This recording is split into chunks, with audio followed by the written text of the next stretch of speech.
Greetings, gang. This is Michael, aka Soundjack. And this is Alyssa, aka therationaldove. And today we're doing a new type of video. Today we aren't poking on about talking. We are talking about Pokemon that we have created. Well, more like you have created, and I supplied some additional creative energy to. I conceived the concept of the Pokemon to which Alyssa was able to put down on paper with a better mental idea than what I had in my head. Oh, thank you. It's true. Thank it's you very true. much. I'm very good at realizing things, I guess. Yeah. Maybe, I don't know. Yes. So throughout this video, you are going to see our created Pokemon. There are 12 Pokemon in total in this video across the 7 evolutionary lines. We'll have a picture of the Pokemon and some general info about the Pokemon that we have currently conceived. And we are also doing this in anticipation of Pokemon Sword and Shield coming out, which we will be playing Pokemon Shield specifically on our gaming channel. So if you are interested in that, please be sure to subscribe and keep an eye out for when that comes. Yeah. But getting started, like I said, we have 12 Pokemon.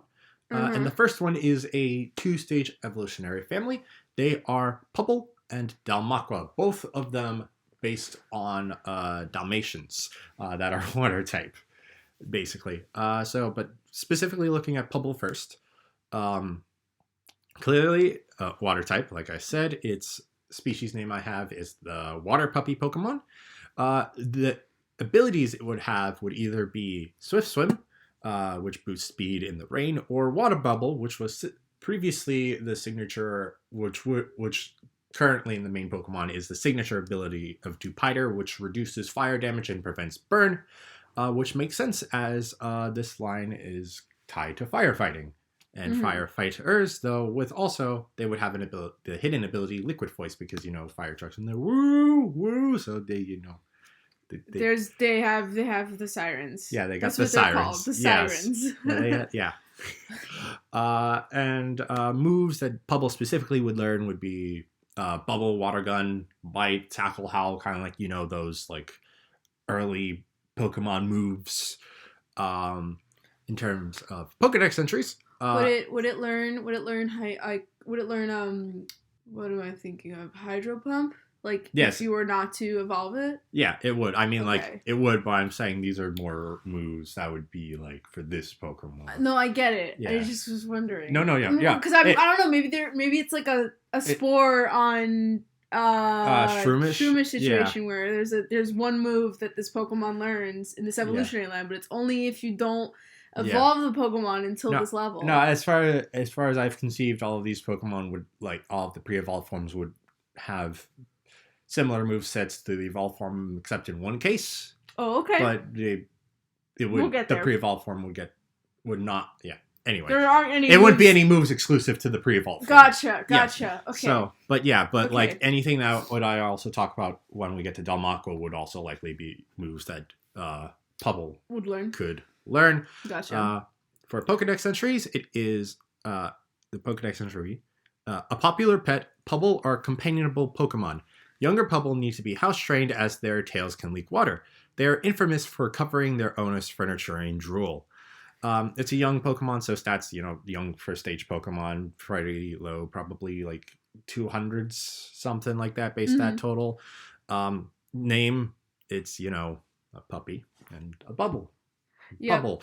Fun fact, at one point, Michael wanted to name this Pokemon Puppable, like Pupble. Yeah. And I had to step in and say that. None of that. Yeah, No. You see, she's had creative input. Just because that's just so hard to say. Yes. Pubble is way more. Yeah. It's a little easier to say. The pun's still intact, so it works. Yeah. In my opinion. Yes.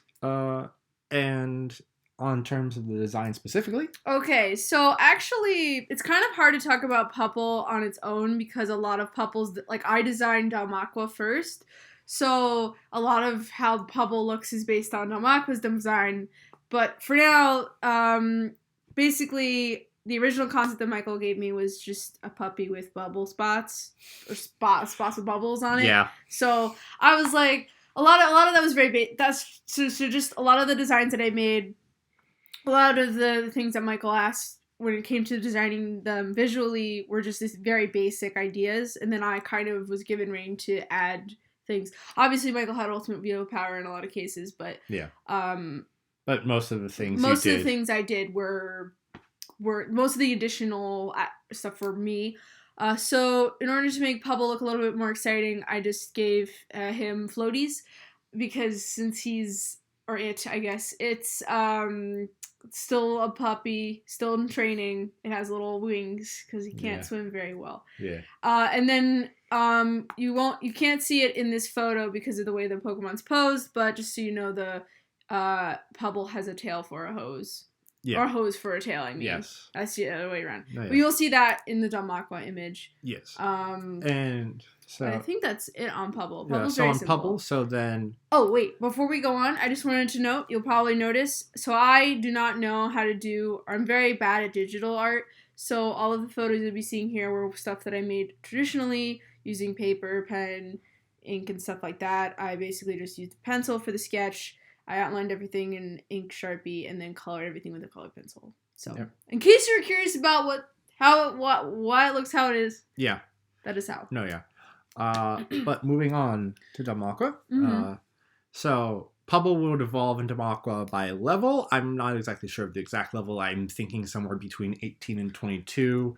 Since in a little look into the ideas I have for the region that these Pokemon would go into, Dalmaqua would be the signature Pokemon of the first gym leader of the region, who would be a firefighter. But getting into Dalmaqua, of course, water type species is the rescue dog Pokemon. Same abilities as Pubble. Moves that would get like after evolving at a normal, if it evolved at a normal level, Bubble Beam, Aqua Jet, Crunch, Hydro Pump, and Hyper Voice would be among those options. For its Pokedex, it would read, Dalmaqua are commonly found working with fire departments and water rescue teams. They are able to blast water from their hose-like tails, which can put out fires or act as propulsion aids. Stat-wise, I'm thinking speedy special attacker. Not too bulky, but also not too powerful, again, as it's a pretty early Pokemon. In my head, I kind of like compared it a bit to like the Manectric line, which is why it's like 22 is an option. Yeah. And Manectric's stat total is about 425. Gotcha. So I'm thinking that like would be the maximum that this Pokemon stats could be, though it could certainly be lower than that, maybe like even like to only the upper 300s. But it also has two pretty good, a few good abilities on its side, especially that water bubble. Oh yeah, which just makes sense. I mean, that's why Arachnid is the best Pokemon. Yes. Oh yes. Fight me. Yeah. It also definitely not just because it's a spooter, spider. So random quick question: do any of these Pokemon have like say Z moves or Mega Evolution? Like, did you consider that at all when designing them, or is that just not on the table right now? That's not on the table right now. Though the only Pokemon, I mean, like I've had ideas for Mega Evolutions and Mega Evolutions, not Z moves per se, but most of those were reserved for older Pokemon. Makes sense. Yeah, that makes sense. But yeah, and if you couldn't tell, Dalmaqua, Dalmatian Aqua. Makes sense. Yeah. Okay, so Dalmaqua. Now, I'm just going to say this out loud. Amongst all the Pokemon that I drew for this project, I am so proud of this photo. It looks so nice. It came out great. And I'm very proud of it. So, we'll just put that out there. So, basically, again, when Michael gave me this idea, he was just like, I just want Dalmatian, but bubbles for spots. And it's blue. And I was like, cool. Let's spice this up a bit. Yeah. So, sorry, I don't mean to drag you. Nah, all good. But, so basically what I did, I decided to ignore Michael's desire for spots, for the bubble spots, and decided to go for more natural looking Dalmatian spots, just because I thought they could look like puddles. That makes it look a little bit more, because I don't know, I thought the round spots looked a little weird, so and it's kind of hard to convey bubble without like a shine on it, you know. So I figured the puddle, a more puddle looking spot would look a little better. And then I also did rejected concept. My first thought was turning the hose into the tail. That was not in the original design concept. I came up with that because I thought it would make sense. It would be a cool, unique way to sort of tie in the firefighter aesthetic in there. I also had a thought, this didn't make it into final design, but I also had a thought of giving the dog a hat, like a firefighter hat, because firefighter hats are really cool design to them, but then I remembered that Paw Patrol exists, and Dalmatian in that one has a hat and a firefighter suit, so I was like, as much as I want to, we're not gonna do that. So and so then I just remembered that part of the concept was that it's a service dog or a rescue dog, so I decided, what if I gave Dalmaqua a service dog vest, which is what you see on it. And then I colored it. The design of the service dog vest and also the back paws are lifted from firefighter uniforms. So it's got the black boot and like the reflective tape, and the reflective tape on the actual service dog vest is also supposed to be evocative of firefighter uniforms. And then also on the center is a firefighter logo. I chose the firefighter logo because, well, one, because it has like firefighter tends to be, the firefighting aspect is a big part of this Pokemon's design, but also because it has a very nice, cool, like flower looking kind of shape to it. So I thought it was very, very, had a like nice image. Also, I would imagine in this universe that depending on what the dog is doing, you could change out the firefighter logo for like something else. Like say if it's a rescue dog, maybe you put like a lifeguard logo on it. Sorry, I know that was a lot. As you can tell, I have a lot of thoughts about this design. I put a lot of effort into it. It's all good. So yeah, it's all the components of the design. Yeah. So yeah, that's what we have for Pebble and Dalmaqua. Our next Pokemon, new evolutionary line, single stage only though, is Koink, the piggy bank Pokemon. It is a normal type, pure normal type. It has a new signature ability, a new ability that would be a signature ability of its that I'm calling Coin Collector, which increases the amount of money found after battle. Moves it would have access to would be Payday, Mudslap, Takedown, maybe a new move like something like Mud Bath that heals damage.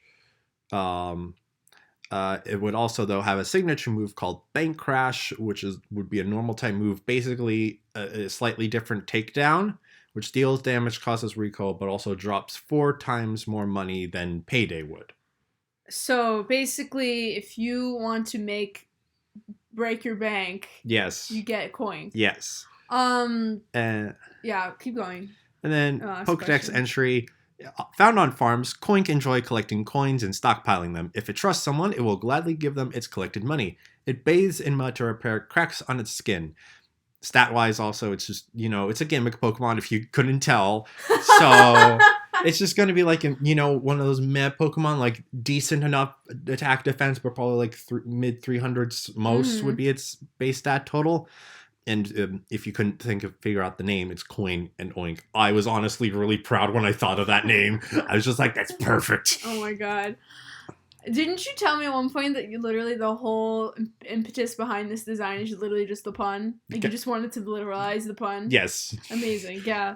So as you can tell from the image, there's not a lot going on here. It's literally just a piggy bank. It was the first one I ever drew, but that was because it was very approachable. Yeah. There's not too much you can do with the piggy bank to make it, like, super interesting. I mean, there are a lot of cool piggy banks out there. If you look online and find photos, like, there are even piggy banks that are, like, very realistic-looking pigs. Yeah. And then there are some piggy banks that are, like, is that even a pig? Yeah. But really, the big additions I made was that I decided to have the piggy bank's coloration is supposed to be evocative of pig clay, which is what piggy banks, like where their namesake comes from. Mm-hmm. Like people would make bags out of pig clay, and then over time it picked up the name piggy bank, and then it turned into a pig. Yeah. So I decided to make it look a little like that, and then I also put like a little money coming out of the slot, so just to give it something. Yeah. Otherwise, it would just be piggy bank. And I obviously I know there are Pokemon that are literally just that, like Pidgey's literally just a bird. Yeah. But so I didn't need to add extra, but I figured why not like just add a little something fun. Yeah.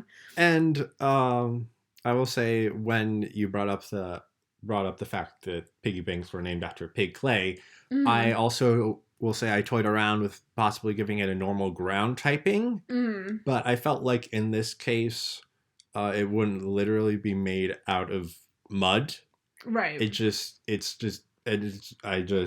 incorporated like the aspect of the piggy clay into like it bathes in mud to repair its skin, which is a thing animals do in real life. And that's why it has a couple of like ground type moves, but not too many, you know?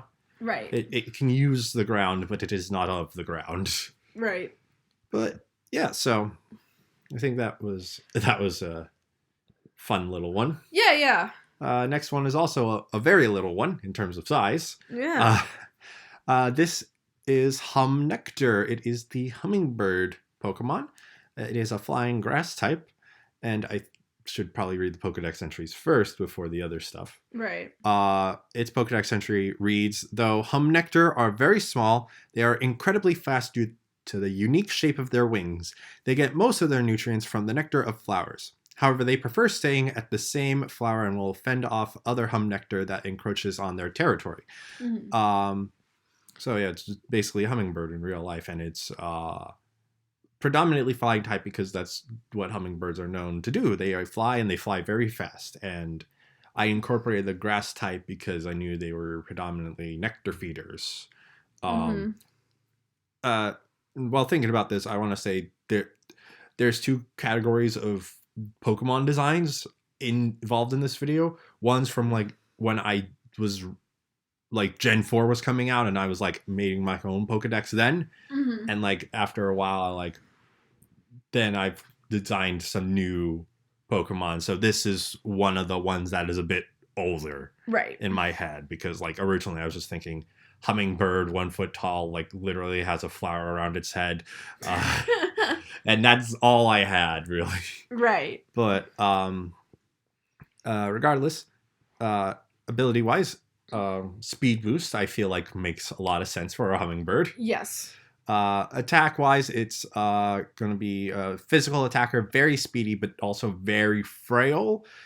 Stat-wise, I think higher 300s, maybe very low 400s. Okay.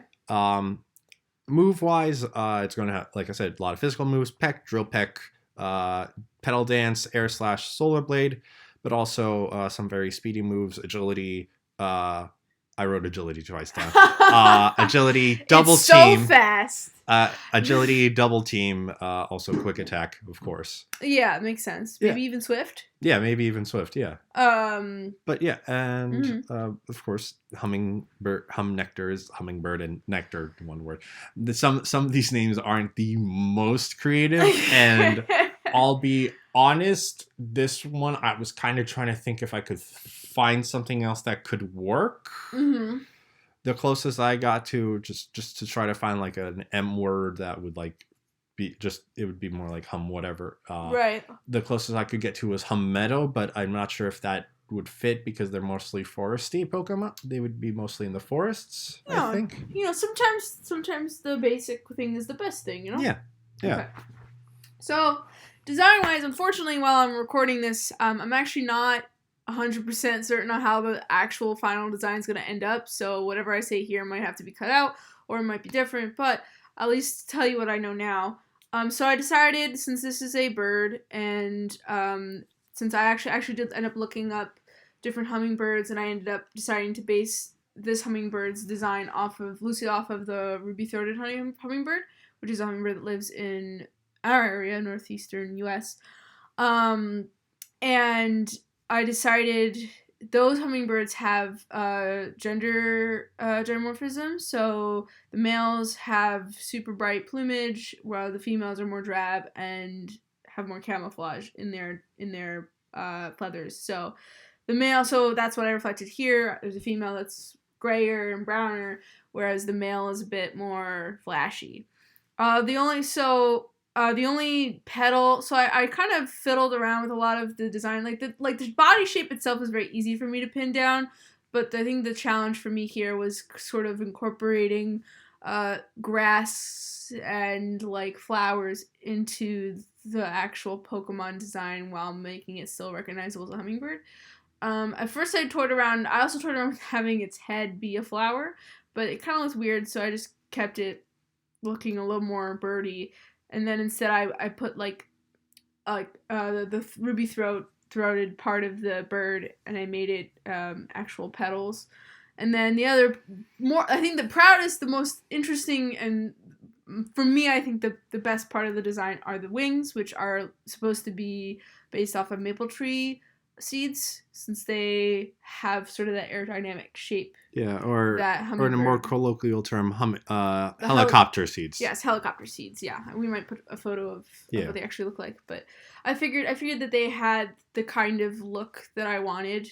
And obviously since this is Pokemon, we don't necessarily need to be totally accurate about how hummingbird wings work. But I felt it was unique enough design that sort of mimicked something that I wanted. And then the rest of the plumage, like I said, at this point, I'm not exactly sure how it's going to end up. But my ideas were kind of with the belly, maybe to put like a bleeding heart design on it. Bleeding heart, for those you don't know, is a flower that hummingbirds visit, and it has like a cool like S-shaped petals going on. If I just like give the male some flair, maybe I won't do that. I don't know like I said, I don't know how it's going to turn out, but that's one of my ideas right now. Yeah. And then, but that's basically the whole gist of the design. So yeah. So now moving on. Lectrattle is the next Pokemon we have. It is the artificial snake Pokemon and is electric poison type. Lectrattle's origins are a mystery, though most scientists believe they are born from broken electronics. Its venom glands are corroded batteries, which provides its venom and powers its metal fangs to electrify prey. It pretends to be a pile of cables and shakes the burnout light bulb on its tail, warning others that it is about to strike. This is another one of my very much older designs, and I want to say I may have just conceived of it either just because looking at it of an electrical plug and being like, oh, that looks like a snake. Ooh, that could be a good electric poison type, since that hasn't been a thing and still hasn't been a thing. No. So that's kind of where this came from. Ability-wise, it is, name-wise, I should say, Lectrattle is electric rattle because, rattlesnakes.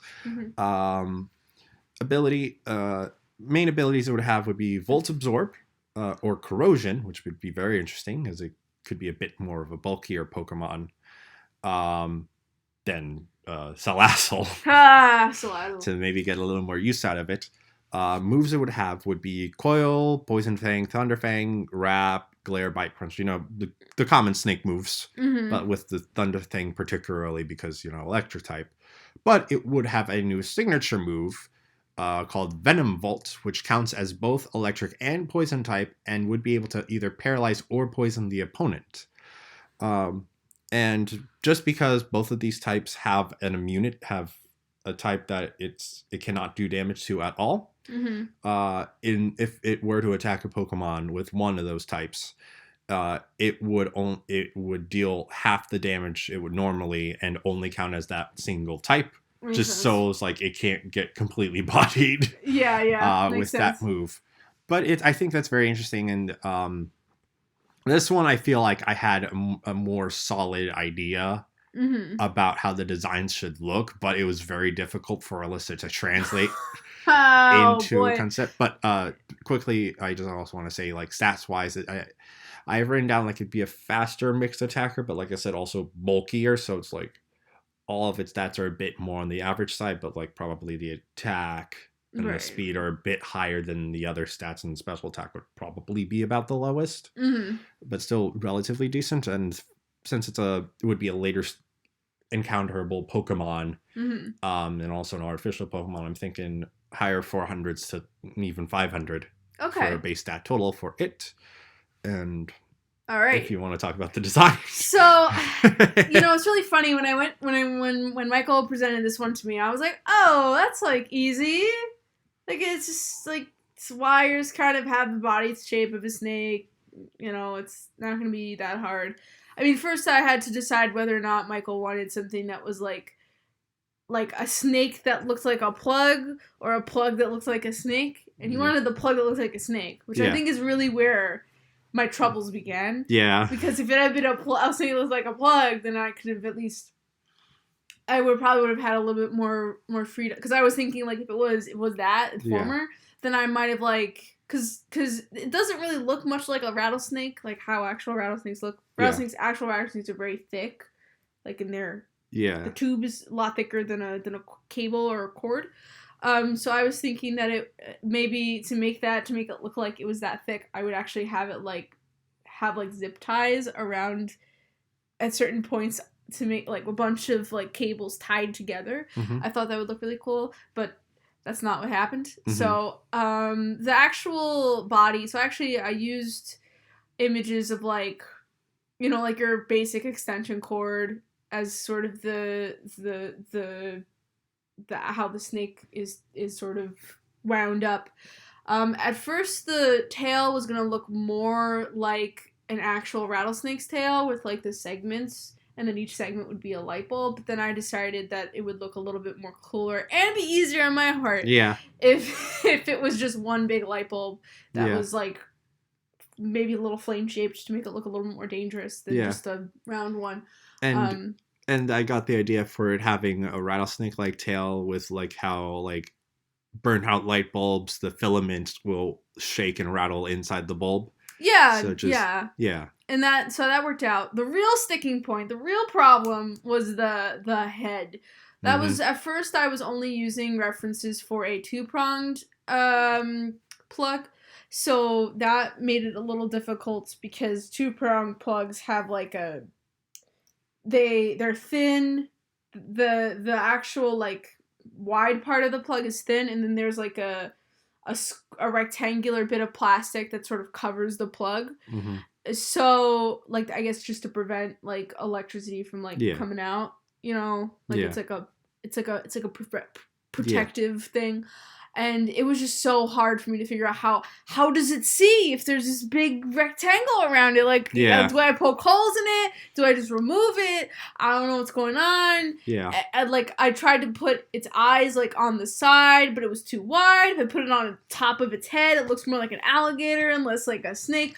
But then I realized, oh, wait, 3-pronged plugs exist. Yes. So then when I used that as a reference, it actually came together really nice, because then now I made the two plugs, the actual plug, the prongs, the two like thick prongs as the fangs, and then the cylinder third one as its tongue.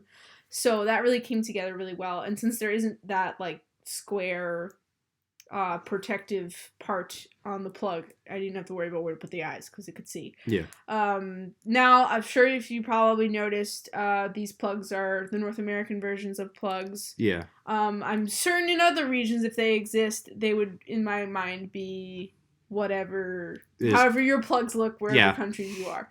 Yeah. So, maybe there's one that has a plug of like a universal thing, and like it can change its head depending where it is. I don't know.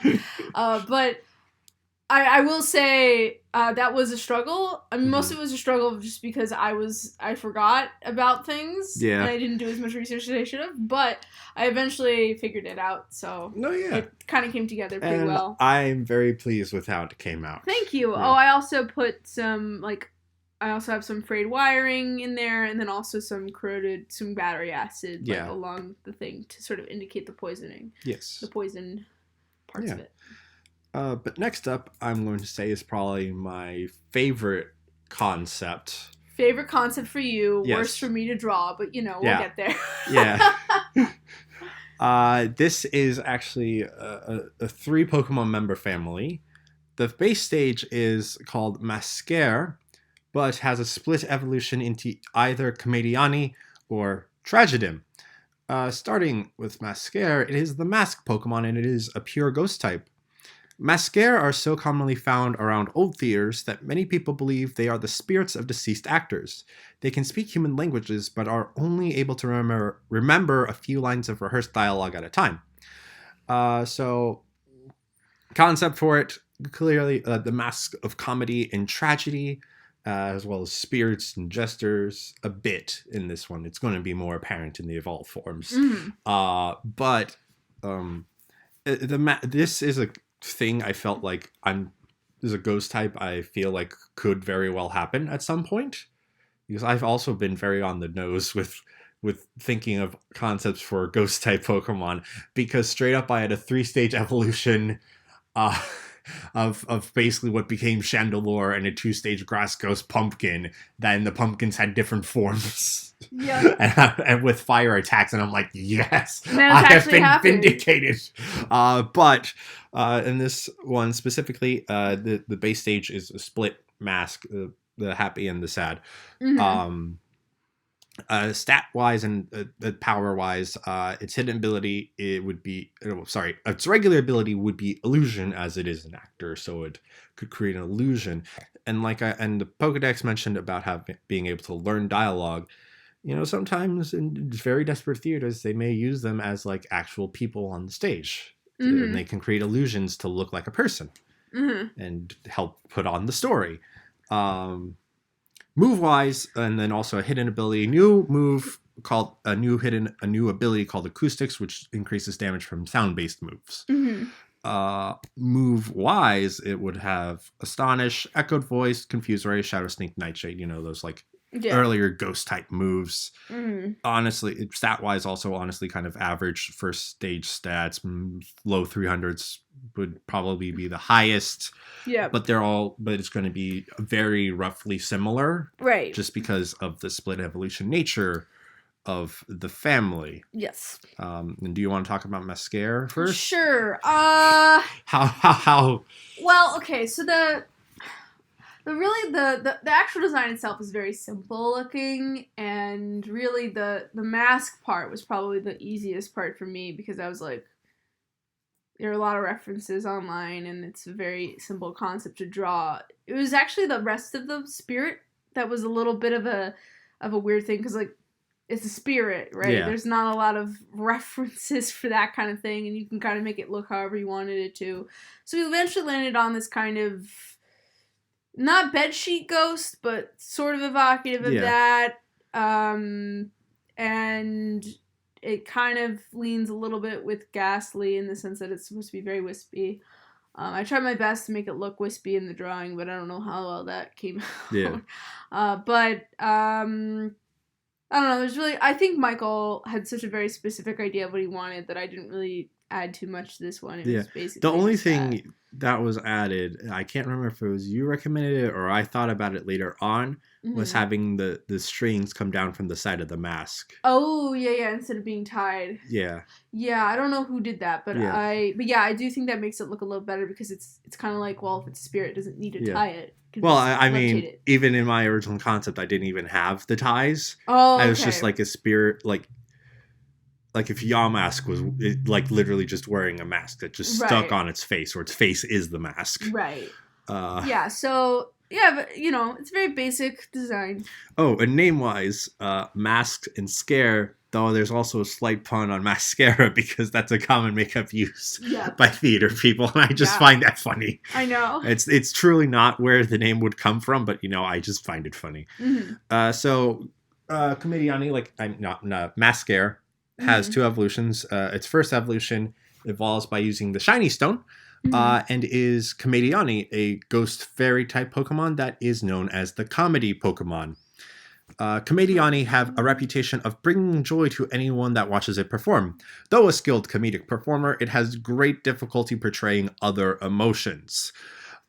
This is absolutely a comedic jester. Its design compared to Tragedim is going to be has a lot more white to it, though there's still areas of black.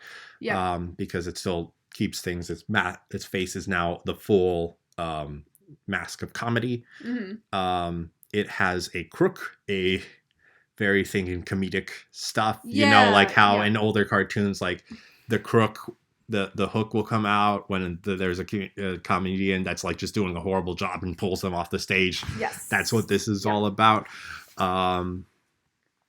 Ability wise, it will still have illusion, though its hidden ability will be fairy aura to increase its fairy attacks. And you may think you're using an ability of a legendary Pokemon as this thing's hidden ability. I'm saying yes, because how many Pokemon got Drought and Drizzle in Gen 4? Yeah, that's fair. So that don't mean anything.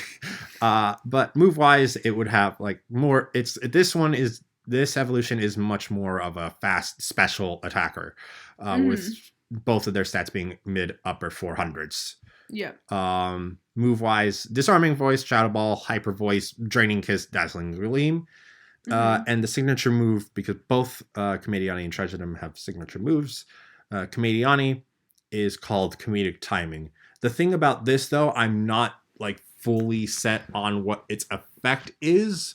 The thing I know, it's going to have some increased priority for some circumstance. At the moment, I'm thinking it will become a priority move if the opponent's about to use a status move, but it could still attack normally and just do mild, very minimal damage. I've been like toying around with like maybe it's like a pursuit, but for status moves. Right. Well, that would be like it still being able to do normal damage, or right. Or being like maybe it's more like Sucker Punch, where if the opponent isn't using a status move, it doesn't work. Yeah, so I'm playing around with that. Also, I'm playing around with it also being like if it hits the opponent before it attacks you with a status move, it automatically flinches. So again, it's still a little weird, but like you understand where it's coming from, right? Where my idea is coming from. Yeah, it's a lot about the timing. Yeah. So, I think Michael went over most of the design aspects that we put into it. I think the only thing that's worth mentioning is that when we were conceiving the idea of what we wanted Comediani to look like, the problem was like we didn't like theater is such a wide range of heritage in the sense that there's so many different types of theater out there from different cultures. Which one do we draw from? I think at one point we were considering maybe drawing more from Greek theater because the actual masks of comedy and tragedy derive from Greek theater. Yeah. So we were like, oh, maybe they should wear like togas or chiton and stuff like that. But then we decided we'll just go for the generic jester. Yeah. And I landed on this really cool, I forget where is it, but there's a variety of like, not court jesters, but like minstrel actors in the medieval period who would wear like these like half cloaks that would cover their shoulders, and then they'd wear like animal masks. Yeah, and we for a time were considering incorporating a bit of animal design into them. Yeah. I remember for Tragedy, because like there was one that was like a goat head, so I was like, goat horns might make sense. Yeah. For Tragedy, but I forget what we were thinking about Comediani. I think we were talking like cats and have it like have cat hands or something. Yeah, we were playing around with it, but then we eventually decided we decided to like strip away those details and just the only thing, the remnant of that is just that Comediani and Tragedy both have like those half cloaks. Yeah. And then everything else is just your standard jester.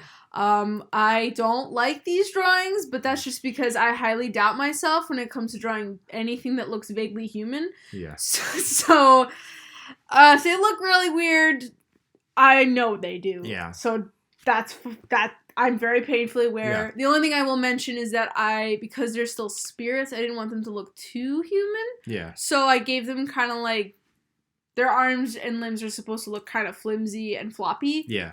Think 30s cartoon limbs. Yeah. That's kind of what my mood was. Yeah. And no, I hadn't seen the Steven Universe movie yet. I just had that idea. Sorry, over and over. I just kind of had this idea because like 30s cartoons had that kind of springy, like a surreal quality to them. So I figured that they were a good basis for like how to draw humanoid things that don't look particularly human. Yeah. So. Oh, and also name origin, I should say. I keep forgetting about this until we are about to move on. Right. This one has a bit more in-depth name origin, as its name, while you may think comes from purely comedy, more so comes from commedia, more so commedia dell'arte, which was the comedic form in Italy during the mid-1400s and that time period, and which is where the end of its name, the Ani, comes from. It's zany, which, you know, is a modern word, is more of like an outlandish, crazy person. Right. But at the time, it specifically was referred to... It referred to the comedic clowns in the Commedia dell'arte, if I remember correctly, though I also more so specifically remember that it was a term that was applied to people that would wear outlandish outfits. Right. Basically, to put it simply, any anime protagonist would be considered dressing like a zany, just because it just. You hear that, Naruto? We're coming for you, man. Like, you know, like more so like in, you know, those like high school animes, and there's everyone's just like a plain Jane, and then there's this one character you're focusing on that has like the wild hair, like Yugi or something. The entire cast of Yu-Gi-Oh, zany, just them, all court jesters. Yep. Who knows what's going on in that? But moving on to the next, to the counterpart, to Commediani. Tragedium evolves from Mascare with a Dusk Stone. It is the Tragedy Pokemon and is a Ghost Dark type, also with the ability Illusion, with its hidden ability being Dark Aura, borrowed from Yveltal. So wait, so if Comediani and Tragedian went to a bar and had a fist fight, Tragedian would win? No, I mean Comediani would win. Yeah. Great. Yeah. I don't know why they're in a bar and having a fist fight, but like. Well, I mean, because that is a very good point that you bring up. Like, why have Comediani be the superior one to Tragedium in terms of type advantage? And that's kind of a bit of like how like theater has definitely a lot of emotion to it and a lot to it, but a lot of times it's an outlet for people watching, whether it is going to the theater like you used to do, or still do, because I hope you still go to the theater.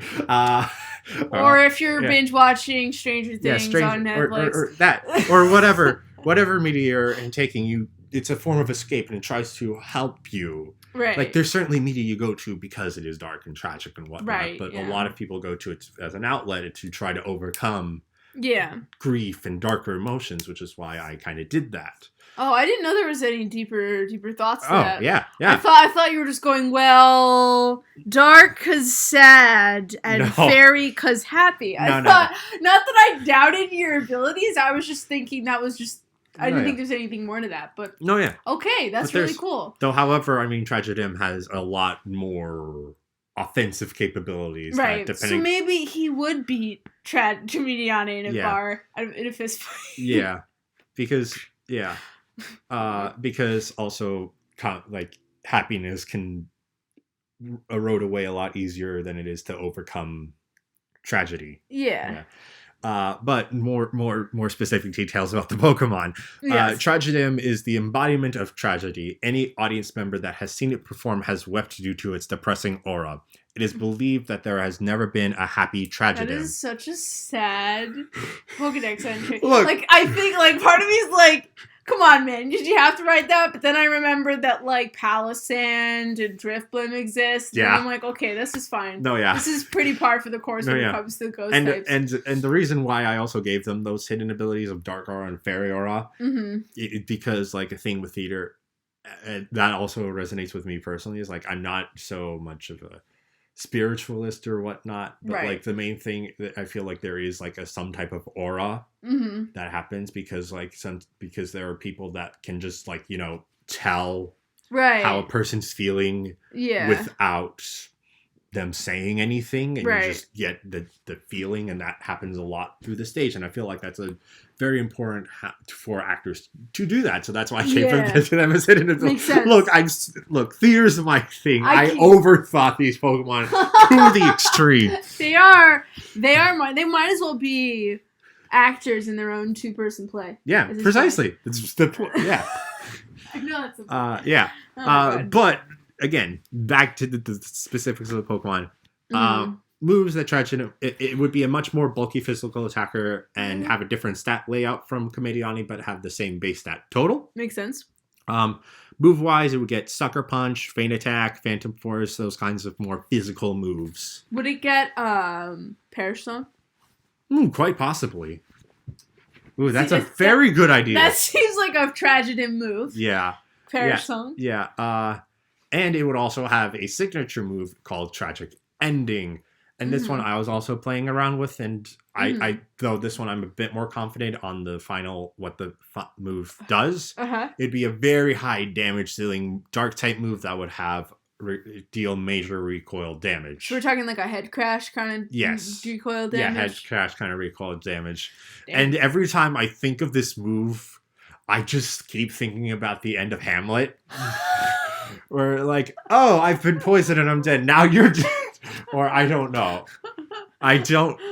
So I also admittedly was kind of thinking like if there was a way for it to make a lot more sense to be like a straight out like suicidal move, like right, like it would just literally like. I mean, isn't parting shot kind of like that? No, parting shot is just straight up like it lowers opponent's stats and then recoils. You're thinking like Lunar Dance, right? Or the move I was trying to think was Final Gambit. Oh, okay. Yeah, like one of those moves, but don't necessarily like those moves purely because, well, the Final Gambit more so, because it's just straight up based on how much HP you have is dealt to the opponent, but you die. So you basically got to use it like first turn, or there's no point to having the move. And I kind of feel that's a bit too much, right? Yeah. For this. No, that makes sense. Yeah. Okay. But this one's name origin is a bit more simple. It's just tragedy and dim, just purely because I couldn't find a lot of good theater terms that I could, that would mesh well with tragedy. That would make sense. That's fine. So, but after that long spiel, after that long nerd out session featuring theater. Yes. Can you tell that you studied some history? Yeah. Can you tell? Yeah, but we only have 2 more evolutionary lines to talk about. 4 Pokemon to go. The next one is a ground bug 2-stage evolutionary family based off of worms. They are named Wormnol and Tunnelid. Starting off with Wormnol, like I said, worm Pokemon, ground bug. Pokedex entry. Wormnol are commonly found in areas with rich soil. Many farmers will try to have a couple Wormnol in their fields to help rotate the soil. Ability-wise, it would have Arena Trap or Dry Skin as its primary abilities because of its digging nature, and also the fact like worms will come up when it rains and then just dry out on the pavement.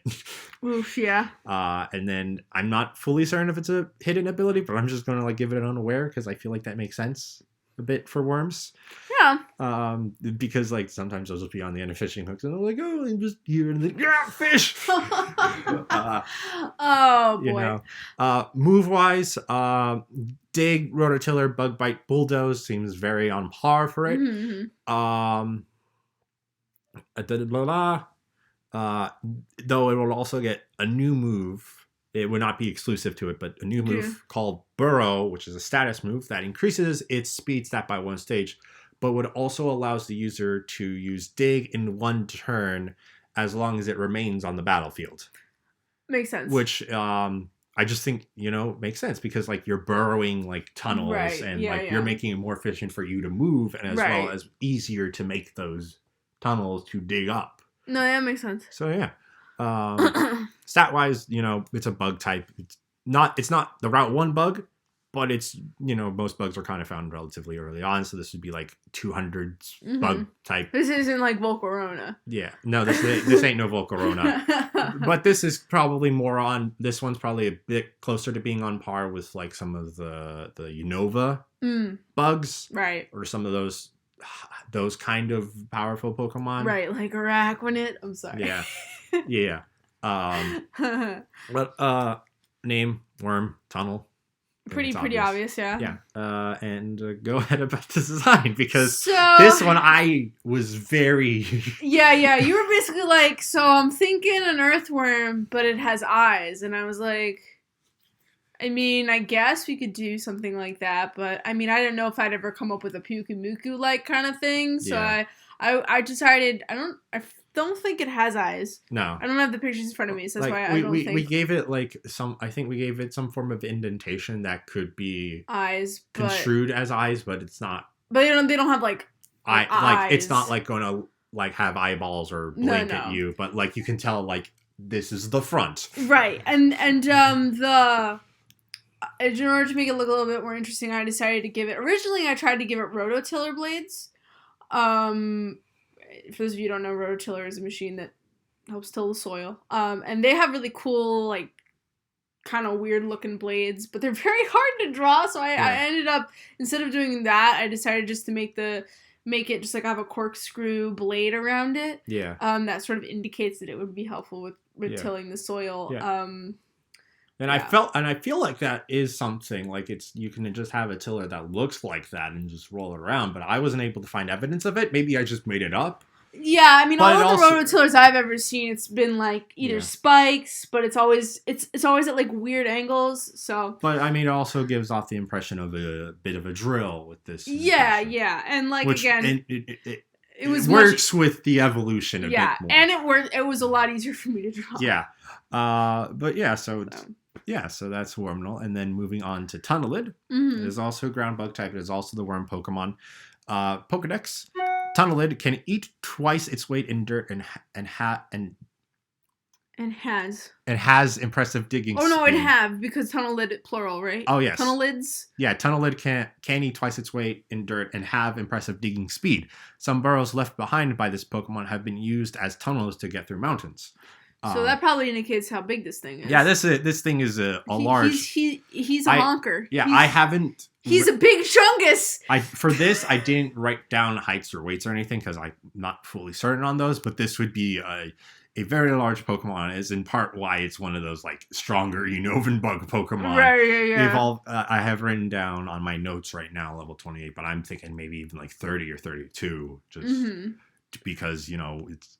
Also, to make it a bit more obscure in the wild, because, imagine having your bunch of Wormnols and, like, every other week one of them evolves into a huge tunnel and it's like, not my garden again! But they are commonly found digging, and the pathways are big enough for people to, like, the average height person to reasonably walk through.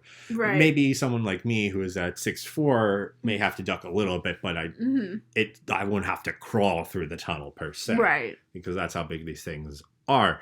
Ability wise, same abilities as Wormnol. Moves, get the same moves. Add Drill Run, U-Turn, Earthquake, and Lunge potentially for this Pokemon. No Leech Life? No, I don't think. I'm not sure how Leech Life would work. I mean, I guess that's true because it doesn't have any fangs. Like I thought about it, but like I don't know. Yeah, that makes sense. It makes sense. It's a bug. Like it's got 400 something stats. I'm not fully certain of its stat spread, but reasonably good attack, defense, and speed. Special attack, special defense would probably be the lower stats. Yeah, that makes sense. And name origin, it's a tunnel and an annelid, which is the phylum?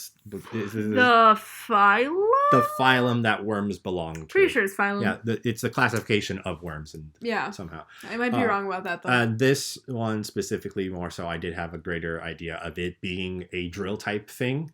But that also was a bit of a challenge, and so basically, most of the design for Tunnelid was based off of tunnel drills. Yeah. So if you look on them online, they just look like these big cylinders with like little notches along them that basically drill. Yeah. But then I actually ended up.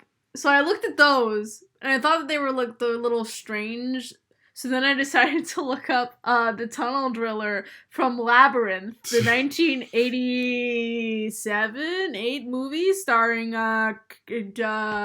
Jennifer Connelly and David Bowie. And there's a scene where there's a drill. Mm-hmm. And I thought, ooh, that drill looks really cool. Maybe I'll use that. And so I did. I ended up sort of the conical shape of the drill. I used this for the tip of the worm. And then the rest of it is kind of more solid, so it looks more like an actual like modern tunnel driller. Yeah. And then I also gave it eyes, but this time I made their eyes look like headlights. Yeah. Sort of like with the refractory beams of a headlight, just to kind of make it look more mechanical. Yeah. So I kind of gave it a lot of mechanical stuff. So this one actually came out pretty okay. Yeah. I'm quite pleased with it. The only thing I remember changing was like you had the drill be really long. Yeah, I made and then it a I bit more. like just asked like a compromise between like what the driller has and what the drill you draw, so it's like a little more stouter. Which is seen in this drawing. I just can't believe that friggin' Labyrinth is involved in this. Like, who would have thought? Yeah. Okay. All right, and then the last family we have to talk about are new typing, a very requested typing from Pokemon to give us. Mm-hmm. These are Ice, Fire, Monkey type Pokemon. They are Monsen and Zaruna. Mm-hmm. Both of them based on Japanese snow monkeys, which you may be familiar with if you're aware of those videos about the monkeys that are bathing in hot tubs. Yes. Those are those so, and that's where the concept came from. So, like ice because they live in the ice, and fire because they still fine with the heat. Yeah. But starting with Monsen, the baby form, it is the sauna Pokemon. Its ability is water absorb because I felt weird that like it'd be weak to water. Yeah. As a sauna Pokemon, like if ice resisted it, I probably would have tried to work with different abilities and maybe have that like be an option. Right. But I feel like in this particular case, it makes most sense to make sure it's immune to water. Yeah, that makes sense. Yeah. Unless I decide to create a new ability where it's just a resistance, but then I wouldn't know what the boosts it would get would be. Right. Maybe it would be just throwing ideas around because I think I may have thought of this. Maybe an ability that like gives it a stat boost to water attacks and all as well as a resistance to water. Oh. Stab boost, possibly. I don't know because like clearly move wise, it's gonna have like ice and fire moves. Baby form's got like ice ball, icy wind, ice punch, fire punch. You know those kinds of things. Yeah. Bit more physical in this stage, but still just like 300s, just kind of lower first stage Pokemon stats. Mm-hmm. But I do also have it learning Scald, which makes a lot of sense. That makes immediate sense. Yeah. Pokedex entry. Monsen are very energetic and love to climb over everything, including other Pokemon. They are not bothered by the presence of people and enjoy the attention. The name is a combination of monkey and onsen, which is the Japanese word for sauna. And the specific personality I created for them was based on some video footage I watched of some Japanese snow monkeys at the sauna, and like all the older ones were just like sitting in the sauna, just calm and just like. Yeah. And then the little ones who looked like snowballs, which I helped put it. I asked Alyssa to put into design. Were just like climbing over everything and like up people's like tripods and like in trees and on people's hair. Yeah. So they're definitely like the more energetic version, and then the evolved form kind of like slows down and it goes into it's real Zen Buddhist. Yes. Real Buddhist-y. Yeah. So these guys were. I didn't really add too much to either of them. Monsen's a pretty literal interpretation. It's just literally like a monkey ball thingy. Yeah. I tried to make the hair on it look a little smooth, so it looked more like a snowball. Yeah. That's basically it. There's not much else.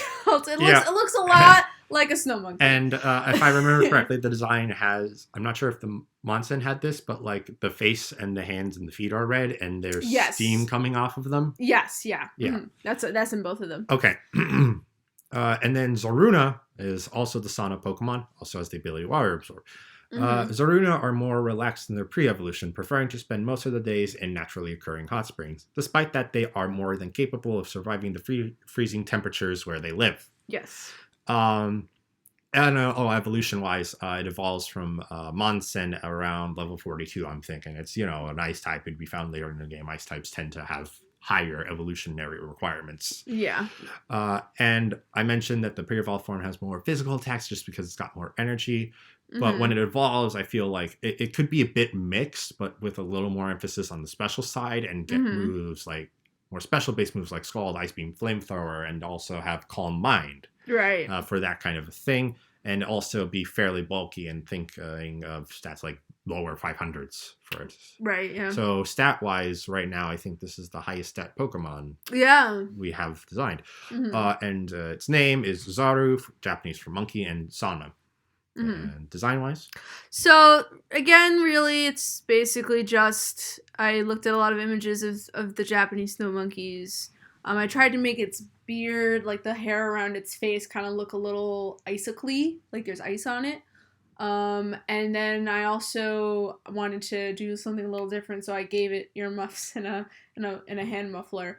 I was debating a lot of how much Japanese clothing I should incorporate into this design, and I remember, because I'm anime trash, I remember reading or learning about like certain headgear that is part of Japanese traditional clothing that people would wear like in inclement weather, like rain or snow.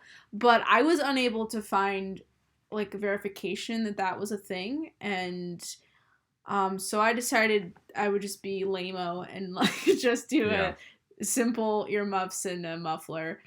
I also debated potentially putting it in a, not a, like in a yukata.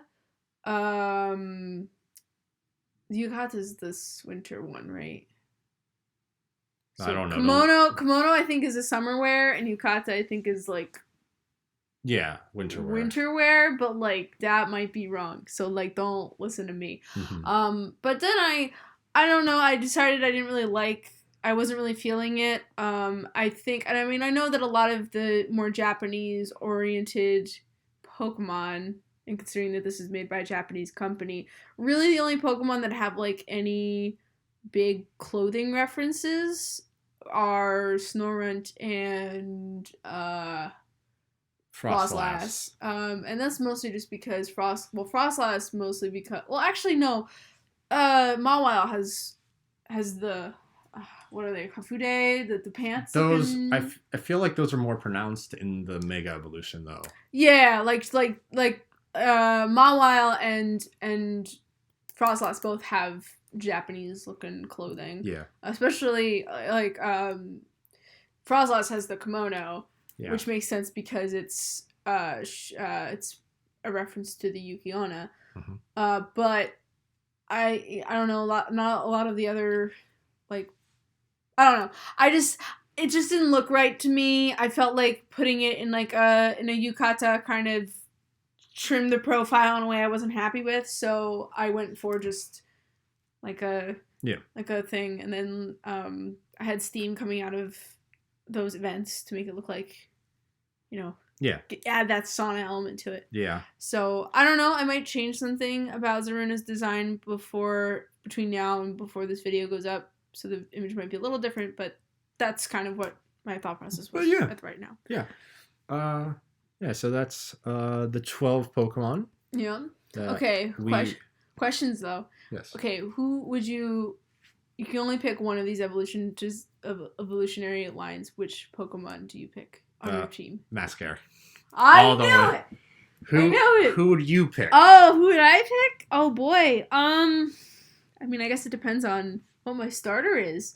We haven't talked about any of the starters yet. No. But, I mean, like, I'm here for Dalmaqua. I figured that'd be... I like my drawing of it so much. Yeah. I mean, it is a lower...